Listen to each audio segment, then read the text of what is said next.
here!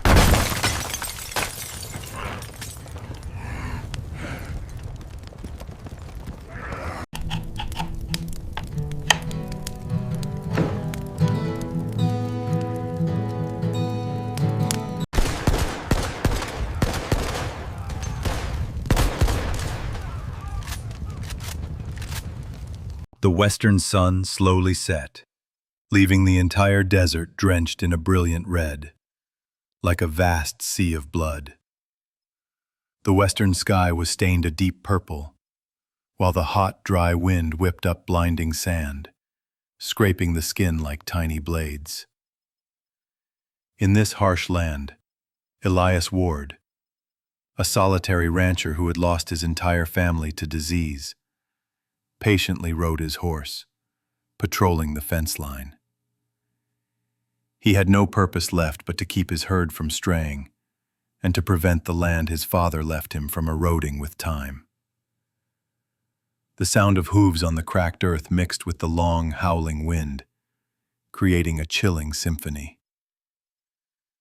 Elias was used to the monotony, but that evening, the wind carried a different sound. Amidst the endless howling, he heard a creaking, like a wooden door being relentlessly battered by the wind. He pulled on the reins, and his horse neighed softly.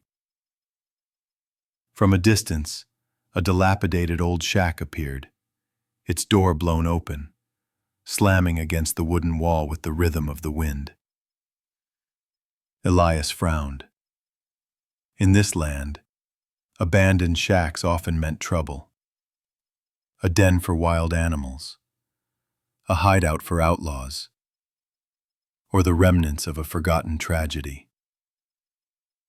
As he drew closer, a thick, putrid smell assaulted his nostrils. It wasn't just the damp, musty scent of rotting wood, but also the foul, coppery smell of blood and the gruesome stench of decaying flesh. Elias halted his horse, his hand instinctively resting on the butt of the pistol at his hip. He had seen many deaths, had shot down highwaymen and buried friends under the scorching sun. But his survival instinct still kept him on high alert. A swift kick sent the door flying inward. Instantly, a wave of the foul odor washed over him, making Elias clench his teeth to fight back the nausea. The last light of dusk seeped through the cracks, illuminating a spine-chilling scene. In the corner of the shack, a gaunt Apache woman was tightly bound at the ankles with a frayed rope. Bruises covered her swollen calves, light as a dry branch. He wrapped an arm around her, feeling the sharp angles of her bones beneath her thin skin, but also recognizing the frame of what was once a proud warrior. Without further hesitation, Elias carried her outside and placed her on his horse.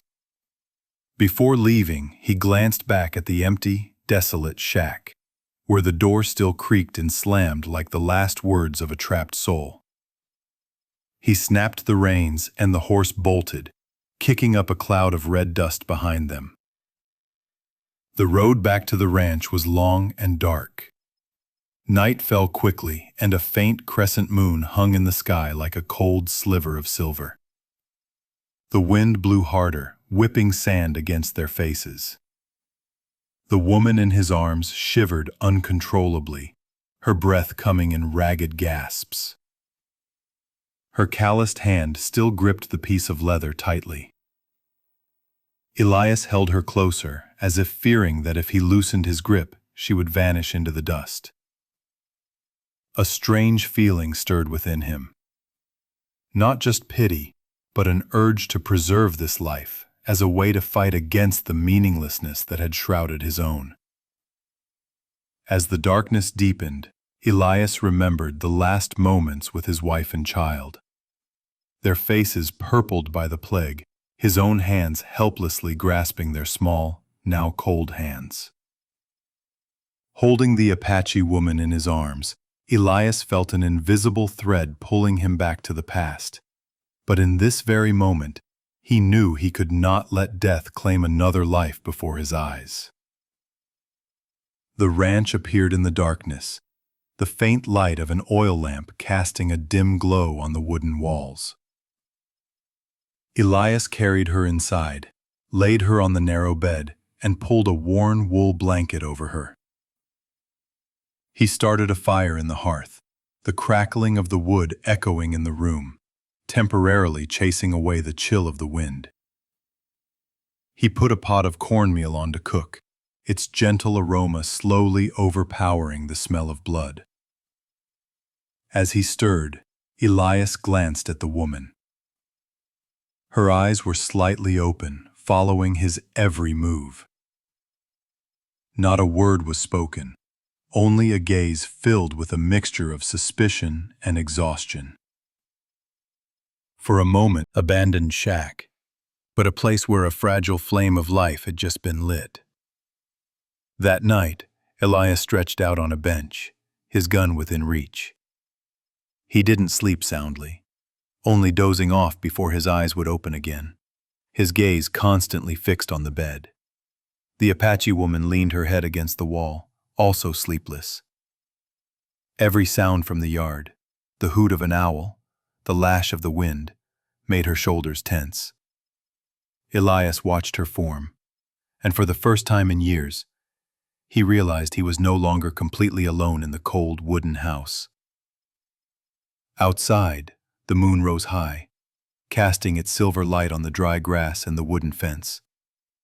The western night remained harsh, but inside the small house, amidst the crackling fire and the ragged breaths, a new beginning had just begun. Nights in the Wild West were always longer and colder than anyone could imagine. When the sun finally sank behind the mountain range, the entire desert fell into a thick darkness, leaving only the faint moonlight to cast pale, silver streaks across the arid ground. Inside Elias Ward's small wooden cabin, the flickering firelight cast the shadows of two people onto the wall. One tall and silent, the other slender and trembling, yet still unbowed. The Apache woman lay on the narrow bed, her eyes wide open, staring at the blazing red flames as if clinging to their fragile warmth. Every time the wind shrieked through the cracks in the walls, its long howl echoing inside, her shoulders would tense, her eyes momentarily filled with a fear, as if, at any moment, a predator could burst through the door. Elias lay on the bench, his pistol within reach. His eyes half closed, but he never truly fell asleep. Each time she shifted, the wood creaking, his eyes would open, his steady gaze fixed on the bed. The first night, the room was suffocating with silence. She didn't speak, and he didn't ask. Only when the thirst burning her throat made her cough softly did Elias immediately stand up, ladle a cup of water, and bring it to her. Her trembling hand took it, her thin fingers smeared with dirt and dried blood. As the cool water flowed down her parched throat, she whispered two faint words, like a breath of wind. "Thank you." Elias just nodded and returned to his bench. The small room was filled only with the crackling of the fire, mingling with two sets of breaths, one deep, one shallow. But it was enough to keep the flame from dying out. In the following days, Elias didn't ask about her past, nor did he probe. He only did what was necessary, changing the dressing on her wounds, cooking thin corn porridge, lighting the fire each evening, and then going out during the day to toil with his farm work. The Apache woman still watched him with a wary gaze. Low and hoarse but firm, as if the wind itself had to fall silent. Gradually, the panic in her eyes subsided, replaced by a flickering uncertainty. During the day, Elias began to bring wood into the yard. The sounds of sawing and hammering echoed. The woman listened from inside the house, feeling both curious and uneasy. At noon, he pushed in a rough wooden frame mounted on two old wheels. He set it down, his voice brief. "Try sitting in it." She looked at the strange chair, hesitating. Elias came closer and gently helped her. The chair creaked under her weight, but held steady. He placed her hands on the wooden rims, nodding slightly. "Push." She tried to turn them. The wooden wheels rolled a short distance, wobbling but successful. For a fleeting moment, her eyes lit up, and a faint smile appeared at the corners of her lips. The first smile since Elias had met her. Elias stood silently, speechless. In his heart, a flame that had grown cold for years was rekindled by that brief moment. That afternoon, he helped her out onto the porch. The evening sun cast a golden glow over the barren yard. She took a deep breath, the first time in many days she could freely breathe the open air.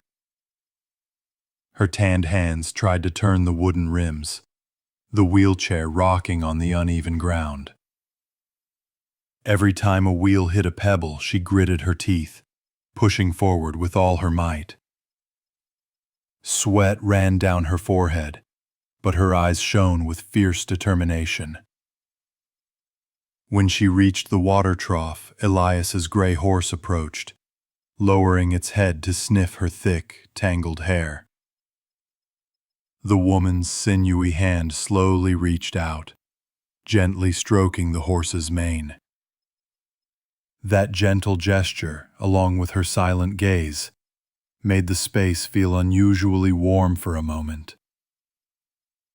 Elias, standing a few steps away, watched the scene and felt his own heart grow still, realizing that a small light was being kindled in those eyes he thought were dead. That night, for the first time, she did not start, gasping for breath. In a nightmare, she had dreamt of her tribe abandoning her in the forest, the eyes of those she once called brothers turning away coldly. Elias sat up and handed her a bowl of water, asking nothing. But in his eyes there was understanding. She silently drank the water, then leaned back against the wall and closed her eyes. For the first time, she felt safe with a man sitting watch over her as she slept. The long nights still cast their shadows over the house, but they were no longer completely silent. Amidst the howling wind and the crackling fire, sometimes there was the sound of wooden wheels creaking on the floor, the soft clink of a cup being set on a table. The dark eyes that once held only confusion now slowly began to shine with something else. Not just fear, but a fragile ray of hope. And Elias, in those fleeting glances, realized that the wooden cabin, which had only been his shelter, was beginning to become a home. The long days continued, one after another, in the solitary wooden cabin. The desert wind still howled each afternoon, and red dust covered the dry fields. But within those four walls, a slow change was taking place. The Apache woman no longer looked at Elias with the wary eyes of their first encounter. Instead, there were moments when her gaze lingered longer, observing him with a hesitant expression, as if searching for an answer to a question she couldn't yet put into words. Elias remained quiet, as taciturn as the desert that surrounded him. In the early morning, he went out to water the horses and check the fences. In the late afternoon, he brought back kindling, some game he had hunted, or a bucket of water from the well. The Apache woman, sometimes sitting silently in her wooden chair by the window, would watch his figure move across the yard. She was still reserved, but the coldness in her eyes had given way to something else, a fragile glimmer of trust. She began to help with small tasks. Her nimble fingers mended the frayed shoulder of Elias's old coat. When he brought it in, before he could say anything, she just tilted her chin slightly. "Try it on." Elias silently put it on, noticing the torn fabric had been replaced with skillful stitches. He nodded, his eyes showing a gratitude he was not good at expressing with words. One evening, when the fire in the hearth had burned down to glowing embers, she sat leaning against the wall, her hoarse voice breaking the silence. "Why did you save me?" Elias put down his cigarette, his gray-blue eyes staring into the dying embers. His voice was low and slow, like the wind whistling outside the fence. "Because I know what it feels like to be left behind with no one to care." That short sentence plunged the room into a profound silence. The Apache woman lowered her head, her hands clenching the woolen blanket. After a long while, she spoke softly. "My tribe, they abandoned me." Sitting in her wheelchair, she looked up at the sunset painting the horizon red, her eyes reflecting the brilliant, fiery light. "I thought I would die in that shack," she whispered. Elias stood beside her, his hand resting on his horse's saddle, his eyes fixed on the distance. "I used to think I'd been dead for a long time, too. It was just my body that kept dragging on." His answer made her heart ache. For the first time, their eyes met for a long moment, with no wall between them. In the twilight, two souls saw each other through wounds that had never healed. As the days passed, small stories began to unfold. Elias spoke of the once green pasture that was now just red dust, of the old graves of his wife and child under the aspen grove, where he still sometimes sat for a whole afternoon, listening to the wind whisper like the voices of the departed. The Apache woman spoke of her childhood in the tribe, of the full moon nights spent dancing by the bonfire, the lively beat of the buffalo hide drums, and the songs that now only echoed in her memory. Some nights, she would wake with a start, her forehead drenched in sweat. In her dreams, she saw the cold eyes of her tribe as they turned their backs on her. Elias would wake up, hand her a bowl of water, and ask no questions. That simple gesture calmed her, and for the first time, she felt a sense of safety that came from a man. Another night, the wind picked up, and the wooden door creaked and groaned. The fire in the hearth flickered, casting their long shadows on the wall. The Apache woman leaned her head to the side and said softly, "I'm not afraid of the dark anymore." Elias added more wood to the fire, and the flames flared up. His voice was deep and husky. "Because you're not alone anymore." In that moment, something shifted. No more was said, but the invisible distance between them had closed. In a brief glance, she saw in Elias not just her savior, but a kindred spirit. And Elias, for the first time in years, felt his heart beat for something more than just existence. Buried. That night, For the first time, he heard her sing. Her voice was hoarse, but it carried ancient Apache melodies, reminiscent of drums and dancing around a campfire.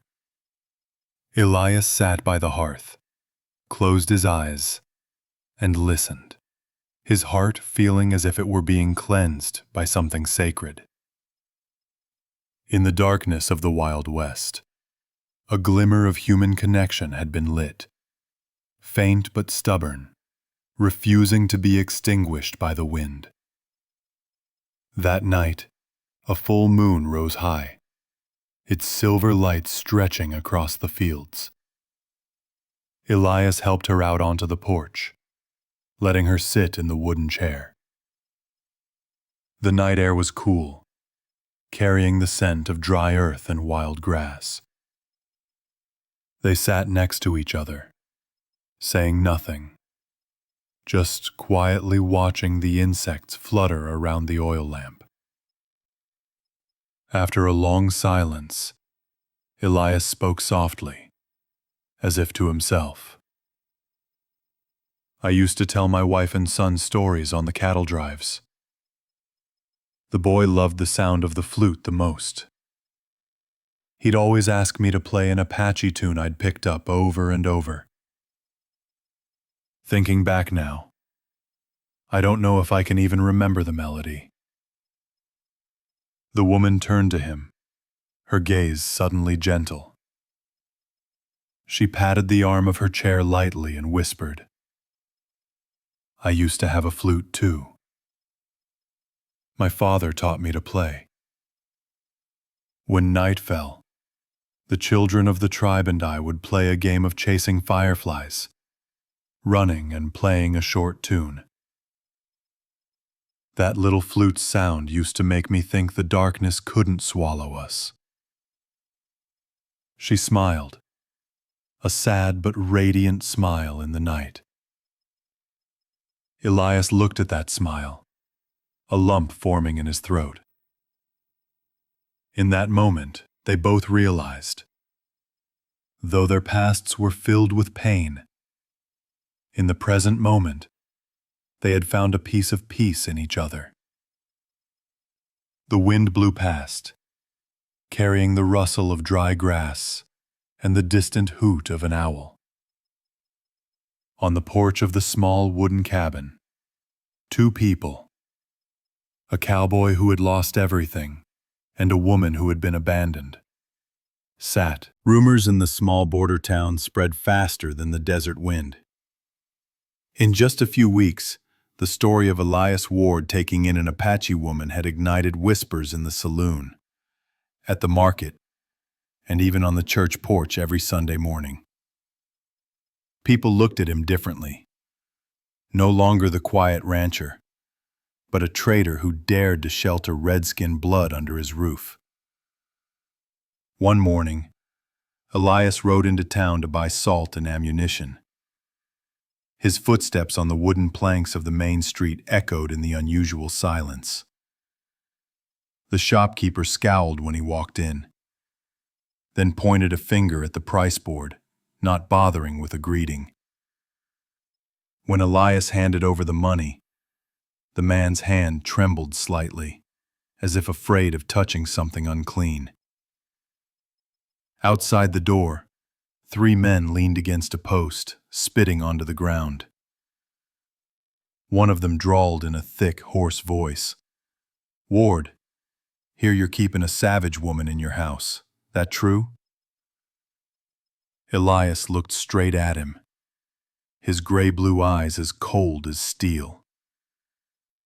He didn't answer, just heaved the sack of salt onto his shoulder and walked away. But he hadn't gone far before mocking laughter erupted behind him, stinging worse than the midday sun. That evening, the Silver Spur Saloon was packed. The men's breath was heavy with liquor, and the conversation revolved solely around the name Ward. A large man slammed his hand on the table. "He's hiding the enemy right here on our land. If we let this go, More Apaches will come down and burn our homes to the ground." The crowd growled in agreement. Some called for a hanging. Others suggested burning down the ranch as a warning. The sound of glasses clashing and curses thundered like a storm. Meanwhile, the Apache woman sat in the wooden cabin, listening to the faint sounds drifting in from the distance. Every time she heard the sound of hooves passing by, her heart clenched. The darkness brought back old memories. The firelight of the soldiers, the screams, the acrid smell of burning flesh. The window. The glass shattered and the firelight illuminated her startled face. Elias picked up the rock. Wrapped around it was a piece of paper with a scrawled message. "Apaches ain't welcome here." He clenched his fist until blood seeped from between his fingers. The next night, the sound of hooves stopped right at the fence. From the darkness, a jeering laugh echoed. "Ward, send that woman out. We'll take care of her the way a red-skinned savage deserves." Elias stood on the porch, his pistol gleaming in the moonlight. He didn't speak, just raised the gun to the sky and pulled the trigger. The shot tore through the night. The horses whinnied in alarm. The figures out there cursed, then slowly faded back into the darkness. The next morning, when Elias led his horse out to the field, he found a half-burned animal hide stuck on the fence, a clear threat. He took it down and threw it into the fire, his eyes fixed on the burning embers. A strange calmness settled over him. He knew he had entered a battle he could not retreat from. Then the fateful night came. From a distance, the thunder of hooves grew louder, like war drums. The oil lamp inside the house trembled with each gust of wind. The Apache woman silently placed her hand on the old piece of leather, her lips pressed tightly together. Elias stood up, raised his gun, his eyes glued to the door. Outside, more than a dozen horsemen lined up in front of the fence. Steel clanked, guns were raised high, and the moonlight glinted on their dark barrels. Torches burned bright red, casting a ghostly light on faces tight with hatred. A man's deep voice boomed. "Ward, you have two choices. Either you hand over that woman, or you die with her." For a moment, silence enveloped everything. There was only the sound of pounding hearts, the wind howling over the roof, and the heavy breaths of the two people, still hesitant, bowed their heads, afraid of being seen as accomplices. Meanwhile, on the church porch, the old pastor listened silently to the discussions. He didn't speak, but his sad eyes followed the enraged crowd. He understood that once the wave of prejudice had crested, no sermon could stop it. At the ranch, Elias sat alone on the porch. A crescent moon hung in the sky, its cold light falling on his weathered face. He placed his pistol on the wooden table and meticulously cleaned every part of it. Each soft click echoed in the night, like a clock ticking down to the approaching storm. He remembered his son's eyes before he died, remembered his wife's hair falling over his shoulder. This time, He swore he would not let anyone else be taken from him before his very eyes. Inside the house, the Apache woman sat in silence, her hands clasped over the old piece of leather. Every time the wind blew through a crack in the door, she flinched, but then quickly composed herself. From the depths of her eyes, a steady light burned. She was no longer just a helpless person being sheltered. She had prepared her soul for a battle, even if it might cost her her life. Elias walked in and saw her sitting there. No words were spoken, but they both understood. They were at the final line.